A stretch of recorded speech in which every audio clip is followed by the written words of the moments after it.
You think you're going to hit the target with that stance?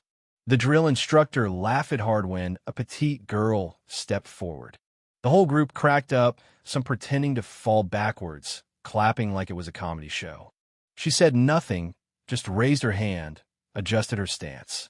Her shirt lifted a bit, showing a black snake tattoo coiled around a bullet. A colonel standing behind suddenly froze, took a step back, whispered, "That's a black viper." Her name was Elena Beck, 28 years old. European, long dark hair tied back, petite but with calm, piercing eyes. She was the newest recruit in the sniper training course at Northwest Base. From day one, she spoke little, showed up early, and cleaned rifles for everyone without being asked. The team called her Little Miss Shot, or just the extra. During the first exercise, Elena didn't shoot. She asked to observe instead, wanted to understand wind direction, reflexes, the little things others overlooked. One drill instructor snapped, "If you're scared to pull the trigger, why'd you sign up?" She just bowed her head and said softly, "I've shot before, but I don't want to repeat it if I'm not ready." The others laughed. Loud and mocking. Shot what? Plastic bottles at the supermarket? But something in her quiet, the way she handled the rifle, made the laughter feel hollow. Every move was precise. Every component of the rifle cleaned with obsessive care, every sight aligned with scientific accuracy. Her eyes tracked targets like a mathematician, calculating wind speed by watching the grass, noting temperature changes affecting bullet trajectory. Sergeant Mills, head instructor, finally asked, "Why aren't you shooting?" She answered quietly, "I need to remember why I stopped." The recruits exchanged uneasy glances. It wasn't fear in her voice. It was something deeper, something colder that made the training ground feel suddenly heavy. After drills, she'd sit alone for hours, staring at the targets downrange, her fingers tracing the snake tattoo as if trying to forget a past she couldn't shake. The mockery turned crueler. Maybe she's waiting for the targets to surrender or thinks this is meditation class. Elena never replied. She just kept to her routine: first to arrive, last to leave, maintaining everyone's gear with an obsessive care that earned no thanks. One night, Sergeant Mills found her cleaning rifles in the dark. "Beck, what are you doing?" "Making sure they're ready," she whispered. "For what?"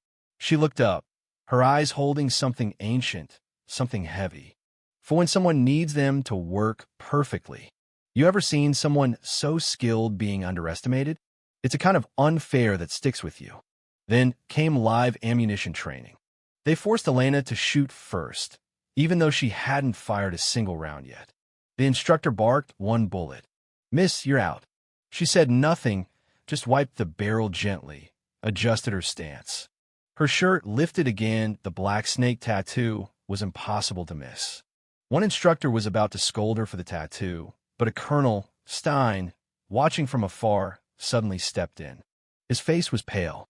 He bent to examine the tattoo closely, then stepped back, whispering, "Stop. That's Black Viper." The room fell silent. The wind seemed to pause. Black Viper was a ghost unit, a secret sniper team from the Red Line operation, officially disbanded after no one was supposed to have survived. Colonel Stein had been a young lieutenant then. He'd read the classified casualty reports. Body not recovered. Kia 12 in the unit. None returned. Except one. "How many were in your unit?" Stein asked Elena quietly. 12, she said barely above a whisper. "And how many came back?" She met his eyes, calm as ever. "You're looking at her." The recruits, confused but sensing the gravity, watched as the colonel's hands trembled. Other instructors backed away. "VV-12, Stein said softly. "That's your unit number?" "No," Elena replied. "That's how many I couldn't save." A silence stretched across the range, heavy and suffocating. Then Sergeant Mills cleared his throat, trying to reclaim order. "Beck, you still need to take your shot." Elena nodded, stepping forward with the same measured calm she'd shown for weeks, but this time, her movements were different.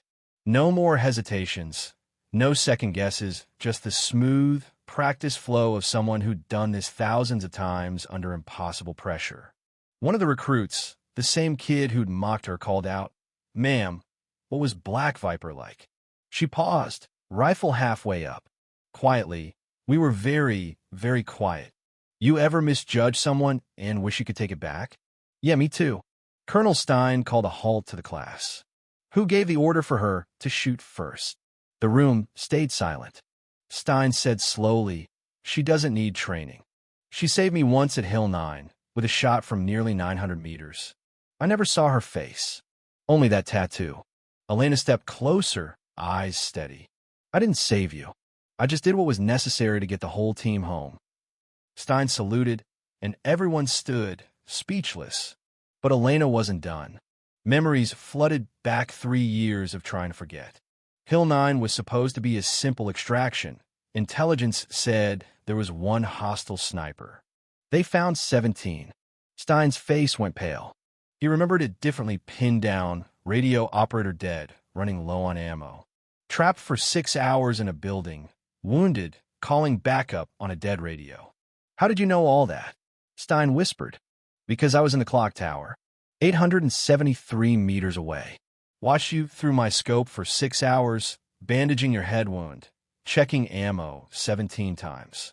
The training ground was so quiet you could hear a pin drop. I took out 11 hostiles before you even knew I was there. The 12th had you in his sights. When you tried to move to the window, that's when I took the shot. Stein's hand shook. But our intelligence said it was a coordinated ambush, not one sniper. Elena faced the recruits, those same kids who'd mocked her. You want to know what Black Viper was like? We were the unit sent when everyone else was already dead. We went in after official missions failed. One recruit, Patterson, the cruelest of all, spoke up. Why didn't you tell us? Why let us think otherwise? Elena cut him off, voice sharp. The moment you start believing your own legend, you're already dead. She walked to the firing line for the first time in 3 years, raised her rifle with purpose. Colonel Stein, you said I saved you with one shot. That's not entirely accurate. Bang! The target split perfectly in half. I saved you with shot number 473 that day. The first 472 were practice. She fired again. Another target behind the first split clean. Black Viper had a saying, the best shot is the one no one remembers because everyone lived. A third shot rang out. A faint target in the distance fell. But sometimes, she said, lowering her rifle, sometimes people remember anyway. You ever been saved by someone you never got to thank? Yeah, me too. That debt stays with you. Elena didn't finish the course. She left the base the next morning, leaving behind an M24 rifle, clean to a mirror shine, and a folded black cloth with a note. No further training needed. Just remember why we pick up rifles in the first place. At the range, the recruits placed a small photo frame labeled Black Viper. They never shouted her name, but when they fired, no one forgot. Before leaving, Elena asked to speak to the recruits one last time. They gathered in silence. This isn't just about shooting, she said. It's about the weight of responsibility every bullet carries: someone's son, daughter, future.